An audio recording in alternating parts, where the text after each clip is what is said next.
welcome to the last lecture in the Lecture 5 series, Generic Innovation and Interaction of the Innovation Elements.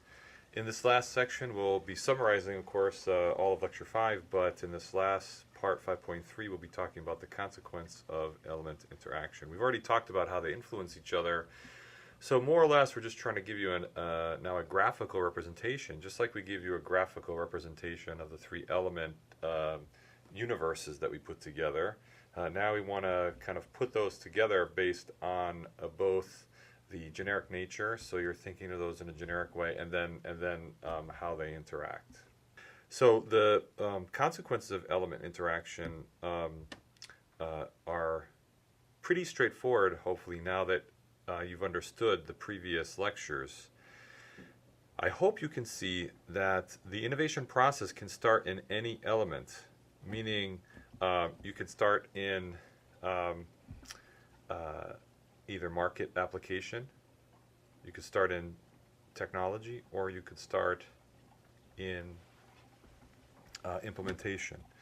And I think that understanding that these things could happen in it could start in any one of these areas is really important, because actually this is where, without such a breaking down of the innovation process like we've been doing here, and really defining things in a way that it can be used for any human innovation process in any area, or whether it's incremental or fundamental, which we'll get to later, it allows you to realize that because they all influence each other, where the idea starts is really not that important. And this, of course, breaks down some and they're really straightforward conclusions. I mean, this is the thing I really like about thinking about innovation in a very, very clear way like we're doing here, which is that, again, I think it's pretty straightforward. We're not really jumping into crazy space here to say that if you start in market technology implementation, then clearly the definitions of such strongly held things such as technology push and market pull are completely not unimportant concept. So I think that if you want the kernel of why they might be important, is that they affect each other, which we've already gone over, and one affects the other, and it's reversible. That is, technology affects market, market affects technology, and of course we're not even talking about the implementation element. So this is really, really important in that, my whole career coming from the technology side, there is a tendency for the other elements that you have to interact with to bring in innovation to the marketplace, especially implementation and market. There's a tendency that if it started and just started in the technology segment, that you're doing a technology push, and what you should be doing is a market pull. And many of you have probably heard this over and over again. And I hope that we're going to show you that because they affect each other, you have to go through the whole process anyway.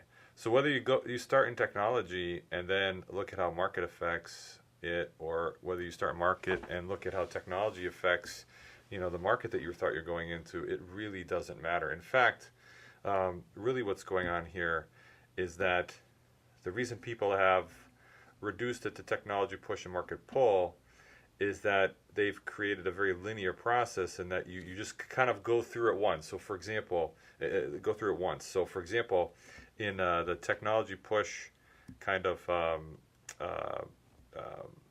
concept, what they're saying is that you basically, let me just get my pen here. What they're saying is that let's suppose that this is the technology side and this is the market side.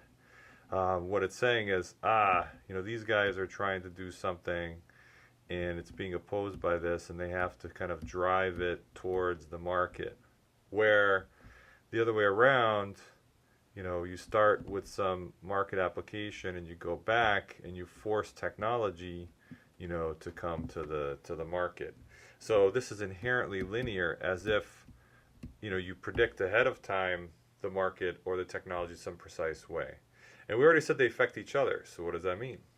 That means that you have, let's suppose you start in technology and you start thinking about the different market applications. It narrows it, but then it suggests how can that come back and affect the technology. And of course, then for technology, after you do the research or modify it or think of different combinations of technology or whatever it is, you come back, and that's narrowed the market area. And then now it's come back, you probably, as you head towards market in the final phase, need to do final adjustments on technology because of manufacturing and everything else, which of course is the other part, which is which they're not showing here, but actually, they all affect each other, which we're going to get to in a minute. So first of all, it's linear. We're going to show you later in the next lecture that, of course, it's actually iterative, which makes this whole thing even more ridiculous. Besides being linear thought, when we're iterative, certainly, the concept of technology push and market pull is annihilated. Now, it's not annihilated in the sense that they affect each other. Okay, fine, but we don't need to get into linear thought that kind of makes people think that you start with technology and you push it into market, or you start with market and push it into technology. These things are concepts because essentially you have non-interdisciplinary people, let's say, in each case. So if I have predominantly business people that don't understand technology too much, they go and say, why can't you just make technology exactly the way I want it to satisfy my customer? Or if you have technologists that don't understand anything about the marketplace, they say, I've created this great thing. Why can't you guys sell it? And what's your problem, right? So it's the specialist and the less broad person, that creates this kind of artificial thinking.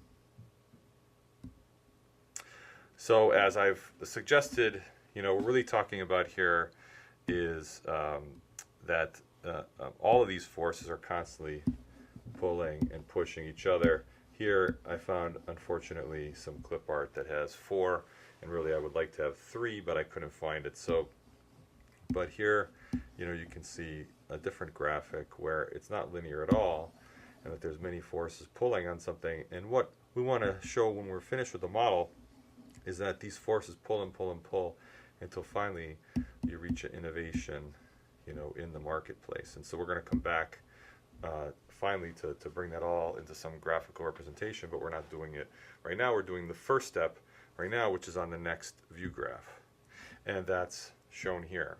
So with this representation, what we're showing is that now we've taken our 3 universes. Recall how we said that the size of these circles depends on how many things that we're thinking of at the beginning. So I have a lot of elements in here, in this particular diagram. So I'm suggesting I want to do a big innovation. So I'm making kind of generic. So I have a lot of different things, a lot of different market applications I think I can hit with a very novel set of technologies. And maybe I'm working on one of these like we did, where it's sort of a key missing piece. And combined with everything else that was known and everything else, with this one piece, these technologies ought to be able to address a wide segment of the market, realizing that we can't tell exactly which one at the beginning, but want to consider a lot of them because this isn't finished, because it requires research to narrow it down. And besides those interacting, we have, as we said, there's many different business models. The structure of the industry can change.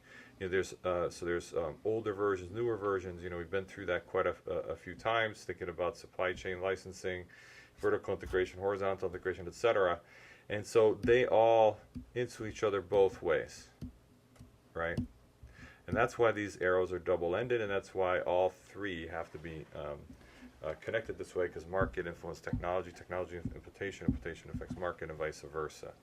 So hopefully you can see why this is a very valid representation of what we've been discussing, And we're going to take that forward in the next lecture to finally come up with our total innovation model that's generic for any incremental or fundamental innovation. So let's summarize then lecture 5. We have shown you that the innovation model is completely generic. So we started with the pen analogy because we wanted to get an example that everybody knew, and we could build up those, understand how those elements, what they're composed of. And, we did that. But the problem with using, of course, a very simple thing like that everybody knows is that it's actually, it's not generic. And so what we wanted to do is come back and say, all right, let's consider, let's look at this and make sure you understand how now that specific example of the pen can represent any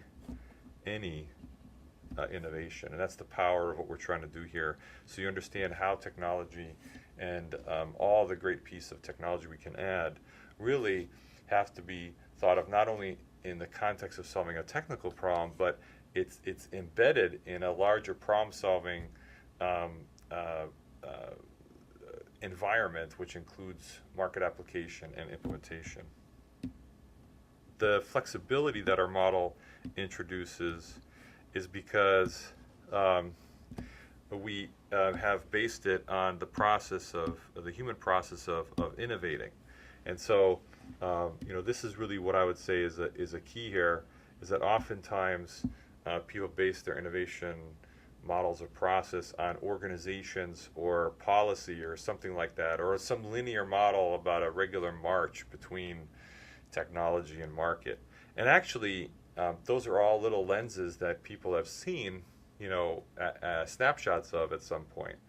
But in reality, it's humans, and you'll hear us say this in this lecture series all the time, that it's humans that innovate and not organizations. And the key about that then is to go down to the basic element, understand how the human interacts with the environment to solve problems, and that's how we've developed this flexible model. So when you think about the elements of innovation, or the components as we've said in this bullet here, you should be able to identify now which innovation element they belong to. It's a little bit confusing sometimes because remember how they depend on each other. So depending on how you're looking at them, you might be able to list them in a couple of elements. But still, the important thing is that hopefully after these lectures you can do that. And getting into the next segment now, we're going to understand how, yes, they affect each other, but it also means that it sends you down a path to think about a particular innovation in the end market. That is, that if we can throw out some technology options or directions in research or what have you, and we can throw out some market applications that aren't really going to, be addressed, because clearly with all the technology directions we're thinking about and information, everything else, not going to even come close.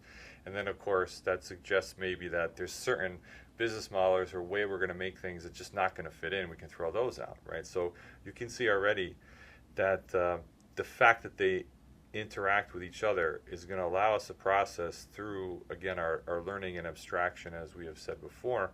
It's going to allow us to try to narrow these ideas into a final innovation.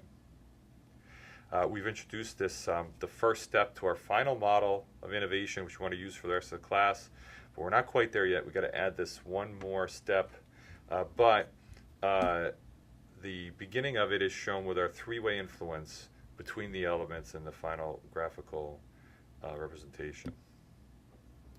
So as an exercise, you might want to be thinking about the following. We think about market, implementation, and technology, and think about which element the following belong in.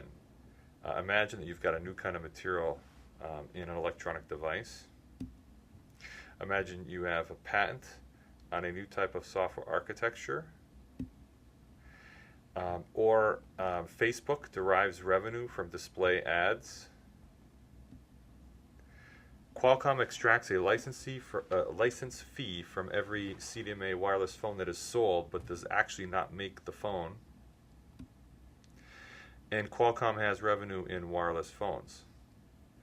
So these are very good examples of, I hope, the